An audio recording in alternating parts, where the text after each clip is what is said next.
Picture 8 steel boxes, each one the size of a small house, stacked directly on top of each other, standing on a platform that never stops rolling, pitching, and twisting in open ocean swells.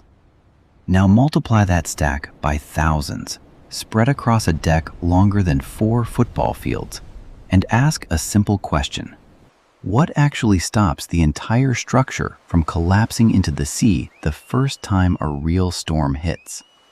The answer isn't one clever trick, and it isn't raw strength either.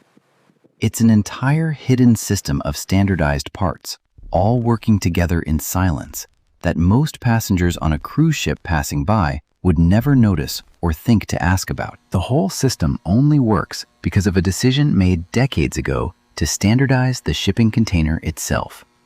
Every single box, no matter which country built it or which company owns it, has identical steel corner castings welded onto all 8 corners, precisely engineered to the same international standard.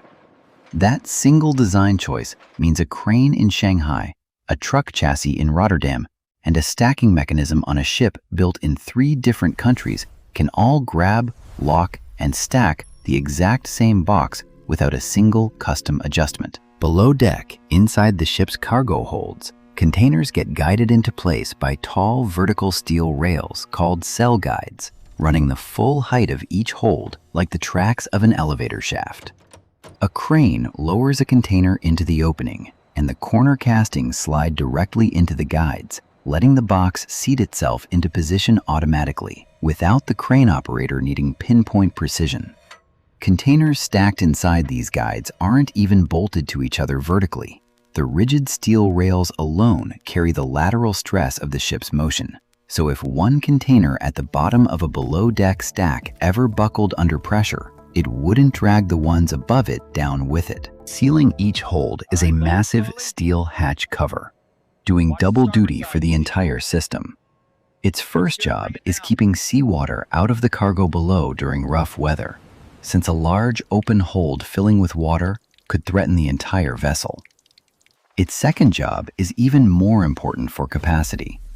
The flat top of a closed hatch cover becomes a foundation, a solid platform capable of supporting several more tiers of containers stacked directly on the deck above it, roughly doubling how much cargo a single hold can support compared to using only the space below. Crew members lock the covers down with heavy cleats before departure, checked and tightened by hand at every single port of call. Once containers move above deck, the securing method changes completely because cell guides don't extend up into open air. Instead, every container gets locked to the one beneath it with a twist lock, a simple mechanical fitting that drops into the corner castings of both boxes at once.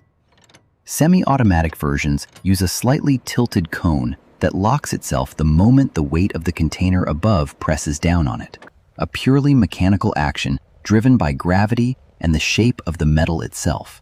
No electricity or hydraulics required at all. Gravity and twist locks alone aren't enough once stacks reach 6 or 7 containers high on deck though, so crews add an entirely separate layer of security called lashing.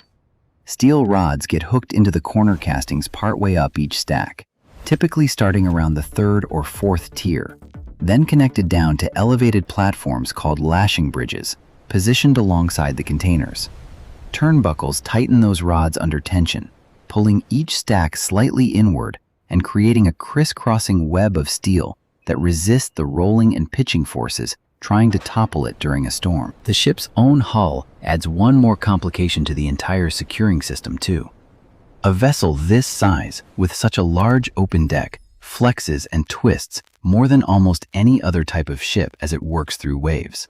And that twisting can shift the hatch covers relative to the hull itself by as much as 80 to 100 millimeters.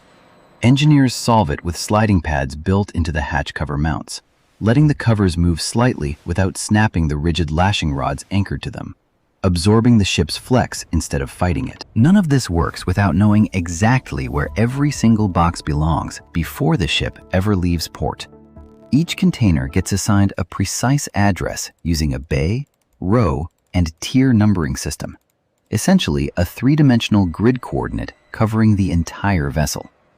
That address matters enormously once a ship starts calling at multiple ports, since containers scheduled for the very first stop have to sit somewhere a crane can reach without first moving hundreds of other boxes destined for ports much further down the route. Loading follows that plan, using towering ship-to-shore gantry cranes on the dock, each one lowering a device called a spreader that has its own built-in twist locks and image sensors to grab a container with millimeter precision from above. A full loading operation on a ship this size can take between 1 and 3 days of continuous crane work, guided the entire time by a stowage plan a cargo planner calculated in advance using specialized software, balancing the ship's weight distribution so precisely that a badly placed stack of heavy containers could genuinely make an enormous vessel dangerously unstable at sea, particularly if too much weight ends up concentrated high above the waterline instead of low in the hull. On a ship the size of the MSC Irina, currently the largest container vessel ever built, all of these systems combine to secure more than 24,000 individual containers at once, spread across a hull stretching 399.99 meters, just 1 centimeter short of a full 400. Every one of those boxes depends on the exact same handful of standardized parts: identical corner castings, steel cell guides, gravity-locked twist locks, and tensioned lashing rods, repeated tens of thousands of times over across a single hull. Nothing about the system relies on brute strength alone. It relies on thousands of identical, interchangeable connections, each one simple enough to inspect by eye, working together to hold a floating city's worth of cargo steady through open ocean weather that would shred anything held together less precisely.